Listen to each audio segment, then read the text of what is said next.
You're listening to Female Founders with Claire Bartlett, the podcast that tells you what it is really like to be a female founder in today's world. We share invaluable insights through personal journeys and real-life business experiences, highlighting the highs and the lows so you can move forward in your business with ease. I am passionate to share with you the realities of business and give you the strategies and simple steps you need to truly succeed with your business.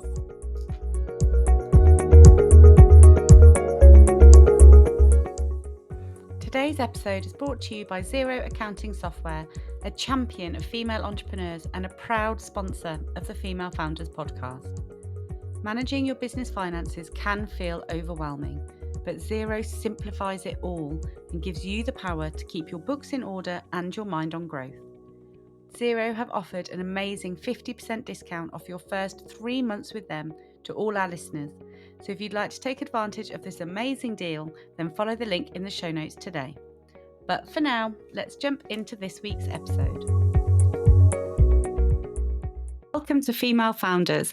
I'm your host, Claire Bartlett, and in today's episode, I'd like to introduce Mia Wilkins, who's the owner of Wealthy Woman Club, a platform that is all about empowering women across all levels of financial experience and income to enhance their financial literacy and make their money work for them to secure a financially independent future. Mia, welcome to Female Founders. Yes, thank you so much for having me. It's a pleasure to be here. So we connected last year, wasn't it, on Instagram? We had some sort of mutual interests and mutual goals for our businesses. And we actually did some lives, I think, didn't we, at the time? So we knew that we can chat quite easily, can't we? That went on quite... It went on, yeah. Time flew. Time flies when you're having fun. It did.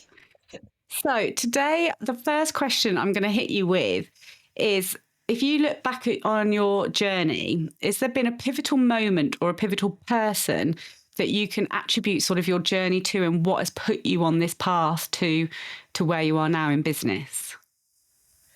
That's a big question. We're diving straight in the deep end. I know, yeah. Not a pivotal moment, but I do believe I have a pivotal person. And reflecting on my journey, obviously I'm a money coach, so whenever I really refer to a journey, it's a financial journey, but of course that massively ties into business and founding the Wealthy Woman Club. And I would have to say that's my mum. So when I was growing up in my childhood, it was mainly me, my brother and my mum, and we struggled with money. My mum was in quite a significant amount of debt. I spoke about this last night on a live inside my membership that I have, and I spoke about my earliest memory with when it came to money and being self-aware that we struggled. It was something that was scarce. It was something that there was a lack of, and I remember being on holiday. So I was about seven or eight, I think. Okay. And so quite young to be thinking about things like that, yeah. Yeah, if I picture like a 7-8-year-old now, it's like, wow, that's very young. And my grandparents used to take me and my brother away on holiday every year for a few years, just in England, in Weymouth, if you've ever been there. Yeah. Beautiful place. Quintessential English seaside as well. Yes, 100%. And we went there, and as a child, I wish it happened as an adult, people tend to give you spending money to go away with. Like this was sort of nearly 20 years ago, so kind of like £5 here, £5 there, and I had a little bit of money to go away with, and we were a few days into the holiday, and my Pap said, that's what I call, I think it's quite a local thing. So my granddad, he said, are you not are you not going to buy anything? You know, do you not want to spend your money? And coming from home and knowing that we struggled with money, when I got given money, I just wanted to keep it. Even at Mm. the age, I thought anything that I spend it on that isn't 100% absolutely necessary would be a waste, because if I spend that money, it won't come back. And God. I think, yeah, and so I think that being the age that I am now and having done the work on kind of money mindset, I'm able to look back on that situation and say that is what happened. I Mm. think there is other moments and other memories that contributed to me looking back on my childhood and saying, yeah, we did struggle with money. And I think having first-hand experience of my mum struggle with money and struggle with debt and kind of spiral mentally because of that is Mm. why I've got to the point now where, and I would just like to say, you know, on the record, this is through no fault of her own, because, Mm. you know, Yeah. we aren't financially educated, we aren't taught how to manage money in schools or anything like that. And it's me looking back on that now as an adult and thinking, actually, that is very pivotal in my journey to be where I am now, because I got to the point where I was leaving university and I felt like I was heading in that same direction, that same, you know, because I hadn't been Mm. taught any different. I was just, you know, following my parents' footsteps, kinds of as you do.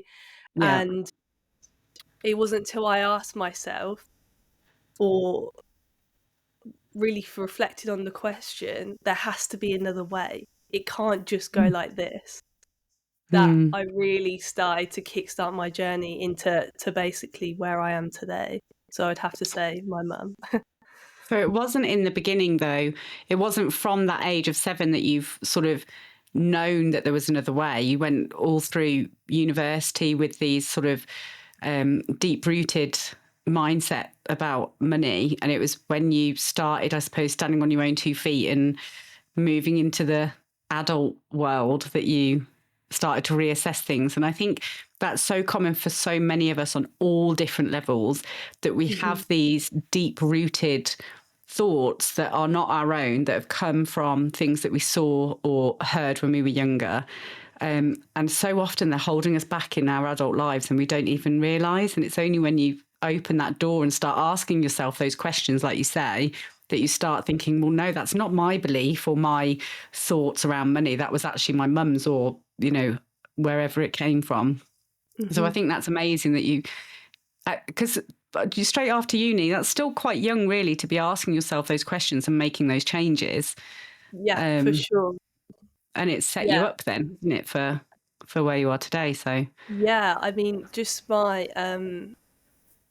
from the work I've been doing and the clients that I've had, I most commonly will work with women in their 40s or their 50s.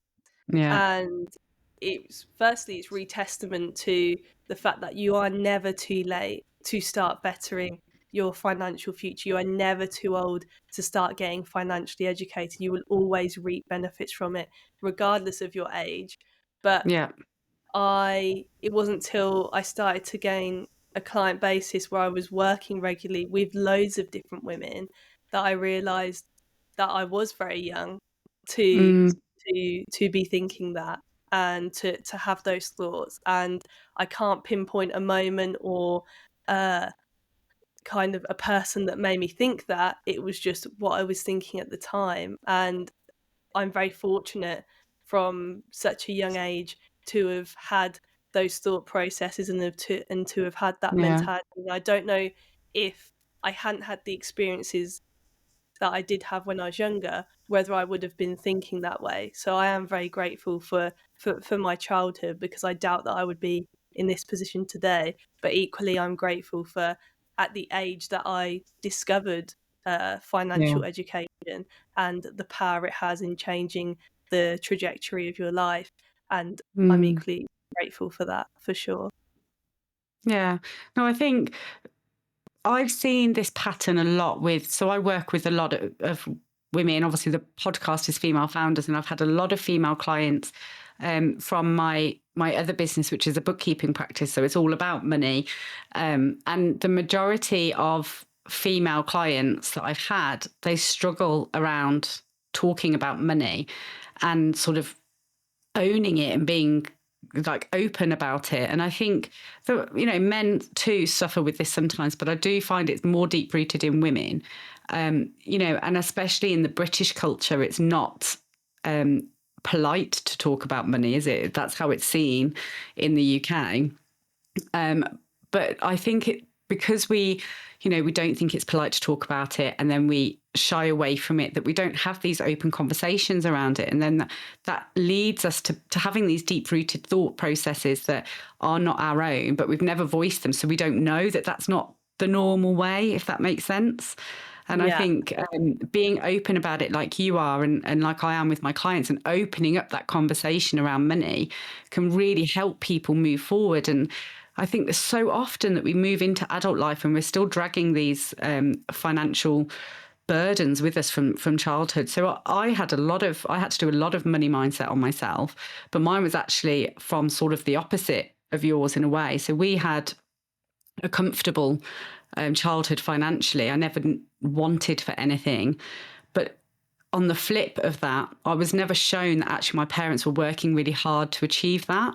So for me, it was that money was just sort of abundant and you didn't have to worry about it. And then when I left home, I was still, my car was still paid for. And I know this makes me sound like a real, very spoiled. And I really wasn't. I worked from the age of 13. I've always worked for my own money as well. But it wasn't until I met my husband, actually, that I thought, this might not be that normal, and I'm not standing on my own 2 feet. And I got myself in a lot of debt because I thought money wasn't sort of real. It was just, it just kept coming, and it didn't. And then I had to spend a long time getting myself out of that debt. But like you mentioned earlier, if it was covered in the curriculum when you were at school, there'd be so much more abundant money for people. People would handle it so much better. There'd be less debt. It would just be such a huge overhaul for the whole country if we just talked about money and financial education at that point in school. And I just wonder whether the government will ever do anything about that. But, we'll have to see, won't we? Yeah, there's some very interesting points you touched on there. The fact that we had opposite upbringings, childhoods when it came to money, but they equally could have manifested in the same way. So one similarity, despite our experiences being polar opposite, was the fact that we were still not taught money management. Yeah, exactly. So we weren't financially educated, like you say, it is through no one's fault. And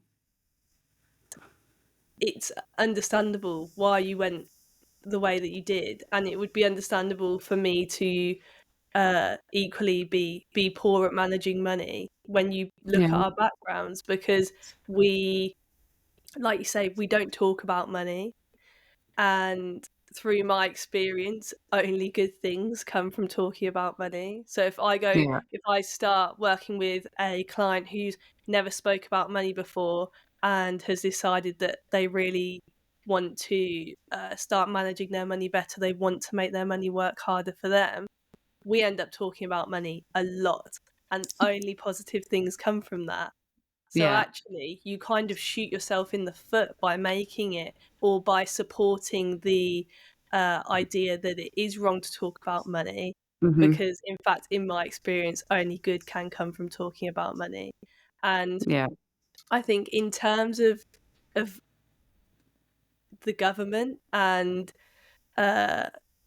putting financial education in the curriculum, I don't know whether it would cause more of an issue as such if more people were financially educated, because more people would rely less on the government and would look less at the government to secure them in retirement, to be employed in jobs, to follow this very set path that society has.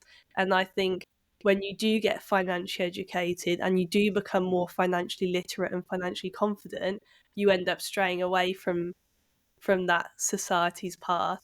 And I don't know whether that would cause kind of them more issues as opposed for it being what's best for everyone For the in society country. to thrive. Yeah.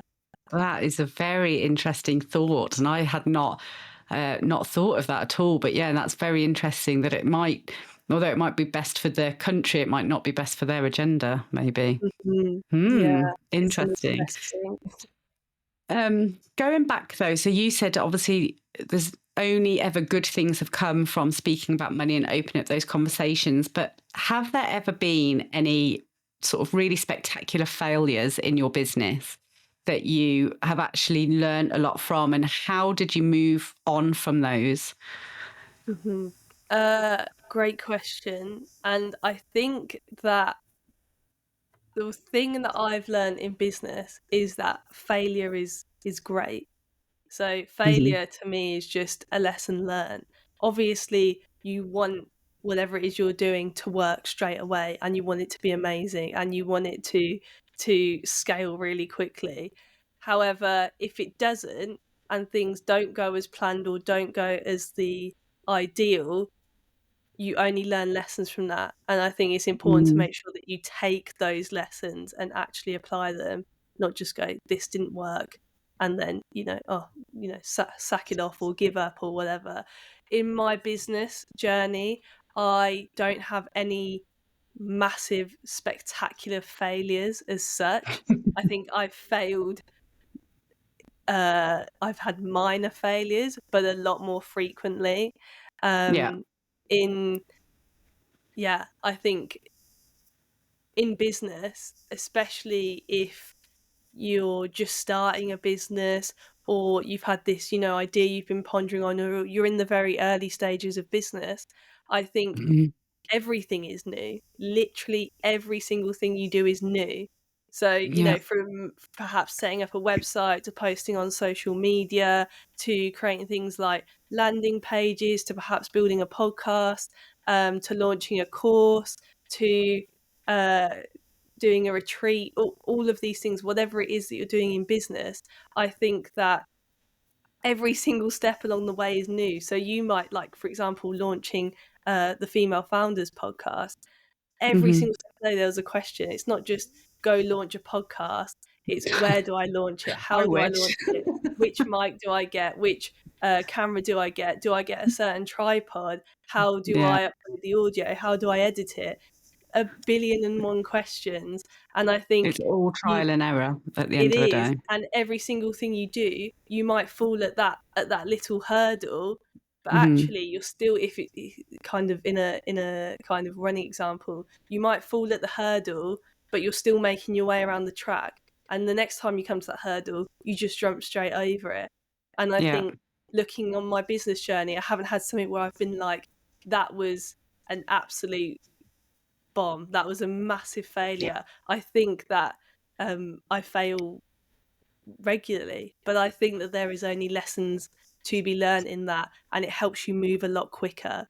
So Yeah. now, as opposed to if I was launching something in my business, instead of it taking me 6 months and I'm pondering on the idea, I have to have the best this, I have to have the best that, I have to be really ready, I have to be in the right mindset, I might have a cold this week, okay, I'll wait till I'm better. Things, there's lots of reasons why you can't Yeah. start something. And what I've learned is that the quicker I get it out there, the quicker I will learn the lessons, the quicker I will know if it's success. I can pick it apart and go, okay, this works, that doesn't work, improve that, change that, and I'm still making progress forward. So I couldn't say that I have had one spectacular failure. However, I've had many small ones, but I think that's only allowed me to move quicker and easier in my business.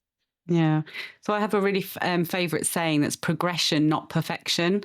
And I Yeah. think that's just epitomises what you've just said, that, we can so often get sort of frozen in place because we're trying to get perfection in whatever it is that we're working on. Mhm. Perfection doesn't exist.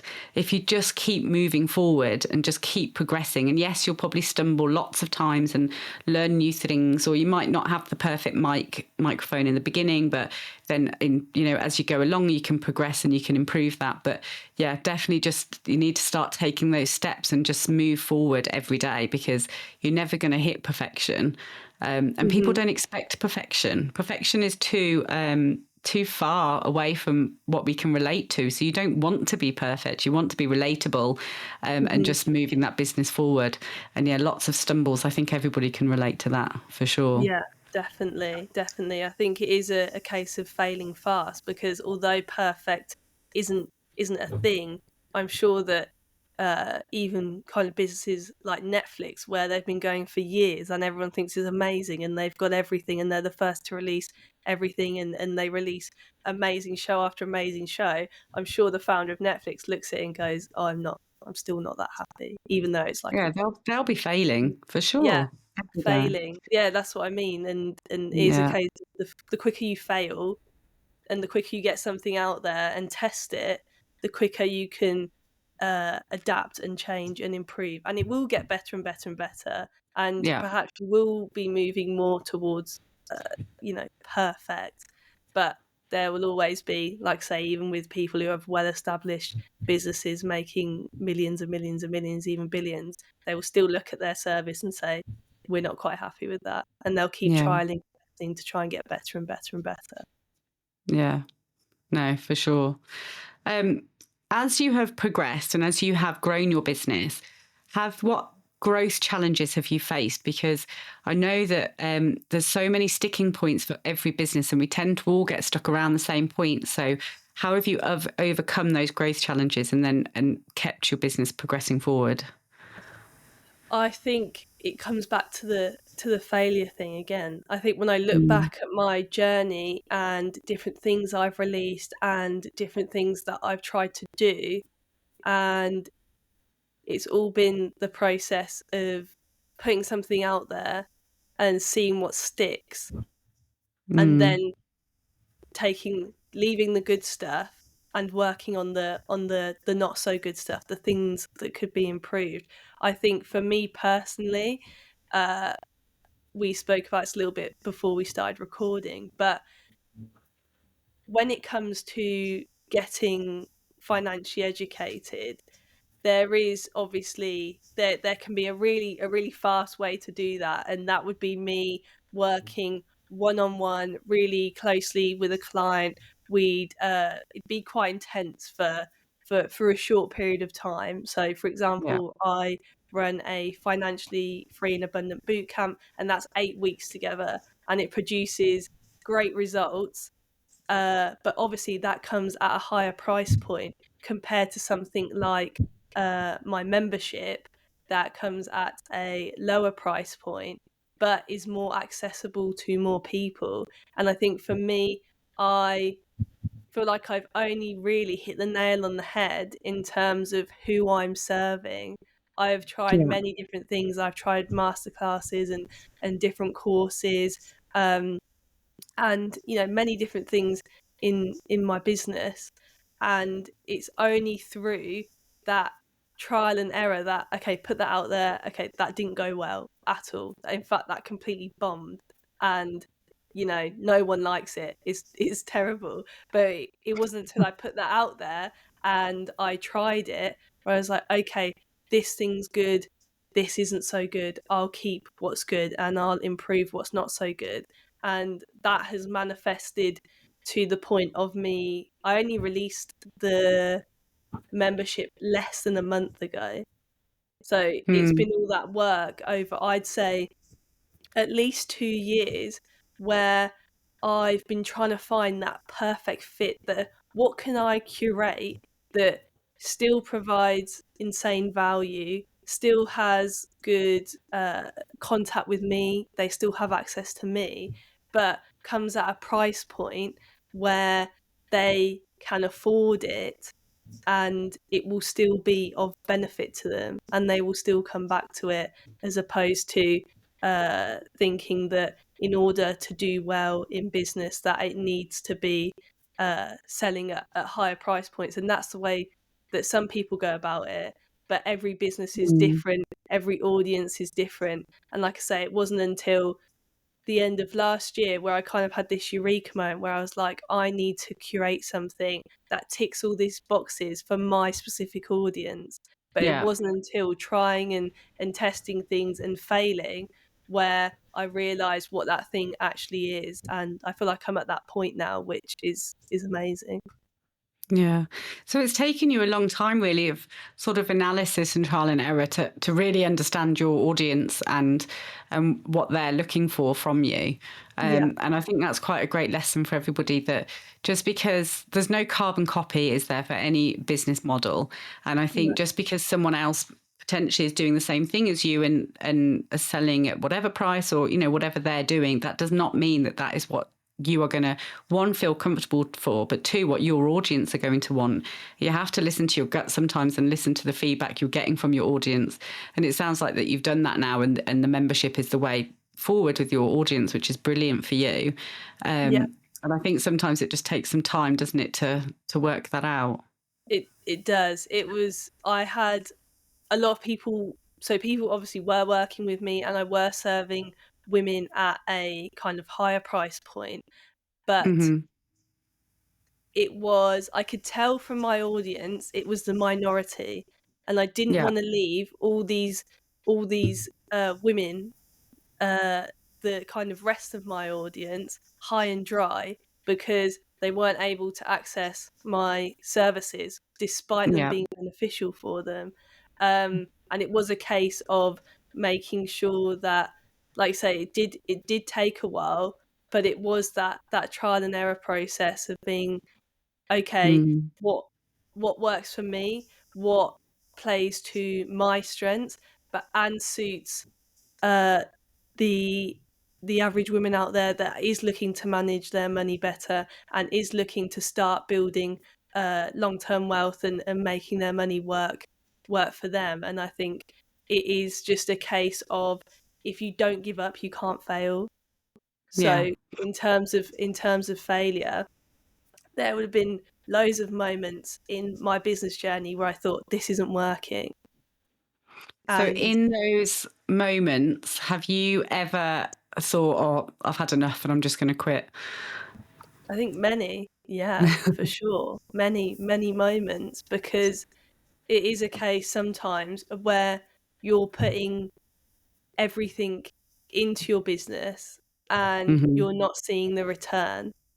Yeah. And I feel like it is in those early stages where you're trying different things, you're finding what works for you, and it may take you 3 months, 6 months, it may take you a year, 2 years, it might take you 5 years.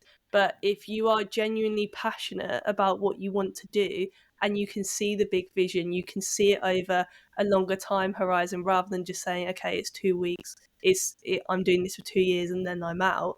If you don't give up, you can't fail. If you do give up, then you can't make any more progress because you've decided not to. And Yeah. sometimes it is it is the right decision to pivot and to change.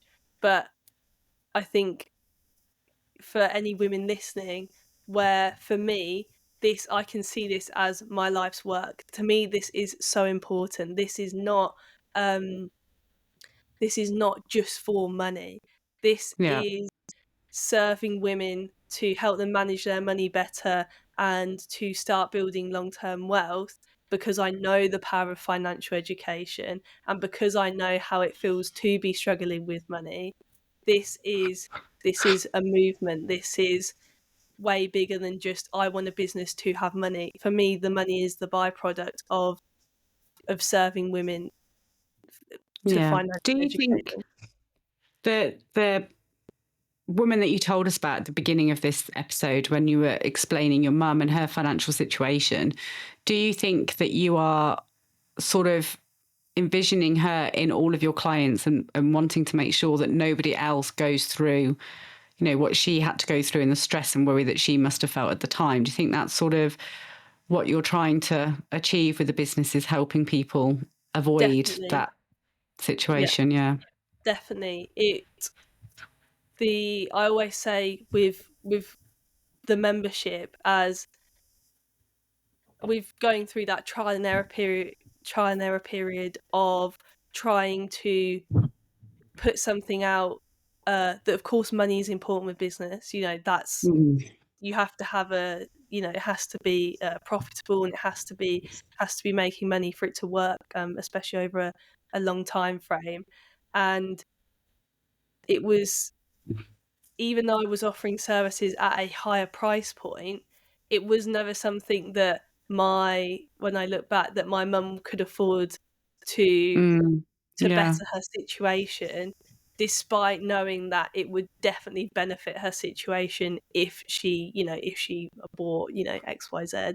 Yeah. So a part of I my think it's eureka moment at the end of last year was realizing that actually a low cost monthly membership is something that could be accessible for something like my mum, yeah. and they could still benefit, even though it may not be as instant, it may not be as quick, it may not be as one-to-one with me, but they could still get massive benefits from it that could better their financial situation. And this is what I say to the women on the inside of this membership, is that this is what I would have wanted to give my mum when she was struggling with money. So you're 100% right that I do think about her during Yeah. when I was a child, in the services I put out there to benefit women regardless of where they're at in their financial journey.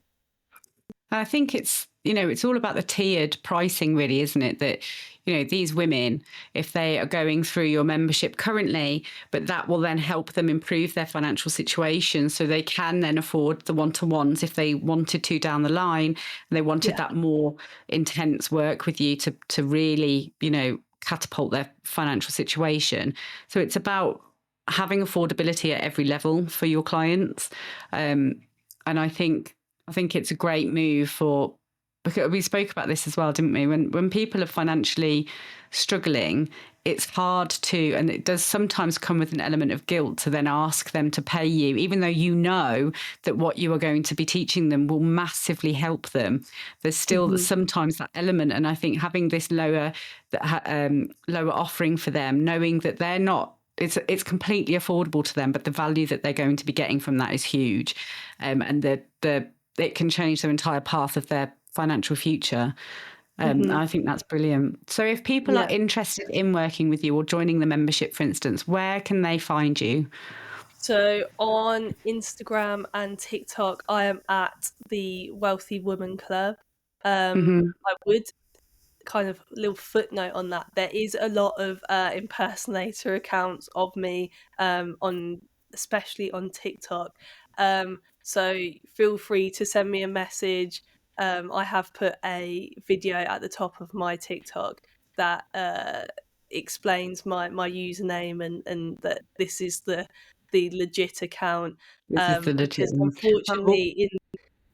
unfortunately in the industry of financially educating people, there are people that try to take advantage of that with scams and things like that. So well, we'll put all the links in the show notes as well, so people will be able to come directly through to you. yes, that would be brilliant. Yeah. Don't worry. But for now, I think, I just want to thank you again so much for joining us today. It's been a really interesting conversation, and thank you for being so honest as well about your past and what's led you to where you are today. Like I said, I'll put all of your links in the show notes for the episode. And also then just thank you to the audience, to the listeners for joining us again today. I hope you've enjoyed the episode and you found it of value to you. If you have, please don't forget to subscribe so you're notified when the next episode is released. And also don't forget, in the show notes, there'll be that freebie for you, 365 content ideas, so you can stay visible with your business. And for that, that's it. Have a great week, everybody, and I'll join you next week. Thank you.